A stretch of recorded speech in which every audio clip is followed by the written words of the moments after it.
अब लाइफलाई त्यस्तो धेरै कम्प्लिकेटेड बनाउन त हुँदैन जस्तो लाग्छ मलाई। जस्तो तपाईँले भने जस्तो अब भोलि पब्लिकले चाहिँ तैँले कहाँ भात खाएको भन्ला होइन, भातै नखाने भन्ने कुरा हुँदैन, त्यति साह्रै चाहिँ डिटेलमा चाहिँ हुँदैन। तर तपाईँले भने जस्तै हामीलाई हाम्रो समाजलाई के कुरा जरुरी छ अथवा अहिले समाजको आवश्यकता के हो, समाज कसरी अगाडि बढ्नुपर्छ, समाजको समस्याहरू के हो भन्ने कुराहरूको चाहिँ हेक्का राख्नुपर्छ जस्तो लाग्छ। विचारहरू राख्दाखेरि, आफ्ना कुराहरू राख्दाखेरि, पब्लिकली राख्दाखेरि कहिलेकाहीँ हामी के हुन्छ भने जस्तो यहीँनिर पनि व्यक्तिगत रूपमा अथवा एउटा माहौलमा एक खालको विचार व्यक्त गरिन्छ। अहिले कस्तो छ भने चाहिँ कुराहरूलाई एकदमै डिटेलमा सुन्ने अथवा डिटेलमा बुझ्ने विचारहरूको एउटा सौन्दर्य हुन्छ कि कुनै पनि कुराको कुनै पनि विचारको एउटा डेप्थ हुन्छ।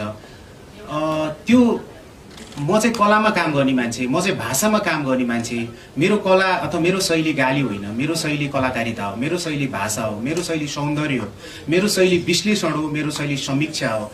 म भनौँ न तपाईँले भने जस्तो कुनै व्यक्तिको अथवा कुनै अडियन्स मात्रैको, जनता मात्रैको अथवा दर्शक मात्रैको, नेता मात्रैको, सरकार मात्रैको, राजनीति मात्रैको होइन। म चाहिँ एउटा स्वतन्त्र सर्जक हुँ जसले समाजलाई पनि छुट्टै तरिकाले हेर्छ, जसले समाजलाई शासन गरेकाहरूलाई पनि छुट्टै तरिकाले हेर्छ। दुवैजनालाई हेर्छ, उनीहरूलाई पनि प्रश्न गर्छ र समाजको चेतनामाथि पनि प्रश्न गर्छ। सो तपाईँलाई भने जस्तो समाजले जे भन्छ त्यही भन्ने पनि हुँदैन र अरू कोही कसैलाई चाहिँ त एकदमै राम्रो हो भन्ने पनि हुँदैन। सो हामी सर्जकहरू चाहिँ बिचमा रहेर तटस्थ बसेर, यो अहिलेबाट होइन धेरै पहिलादेखि नै सर्जकहरू कहिलेकाहीँ चाहिँ उनीहरूको आफ्नो धरातल के हो, आफ्नो रुट के हो भन्ने कुरामा कहिलेकाहीँ सर्जकहरूमा प्रश्न गर्ने गरिन्छ। म मात्र होइन, धेरै राम्रा धेरै ऐतिहासिक सर्जकहरूको पनि एउटा समस्या चाहिँ के हुनसक्छ भने खास के कसरी सोच्छ त कुराहरूलाई भन्ने एउटा प्रश्न चाहिँ सदैव रहन्छ कि किनभने उसले सबै कुरालाई विश्लेषण गर्छ, सबै कुराहरूलाई प्रश्नको नजरले हेर्छ, सबै कुराहरूलाई प्रेमको नजरले हेर्न सक्छ, सबै कुराहरूलाई सम्भावनाको नजरले हेर्न सक्छ।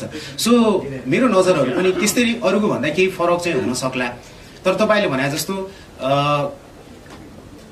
अब त्यस्तो कसैले केही भन्यो भनेर त्यही कुरा नै मैले सोच्नुपर्छ भन्नुपर्छ भन्ने हेक्का चाहिँ राखेर त्यति साह्रै लाइफलाई कम्प्लिकेटेड बनाउनु हुन्छ जस्तो एउटा सर्जक चाहिँ पक्षपाती हुनुपर्छ जस्तो चाहिँ मलाई लाग्दैन।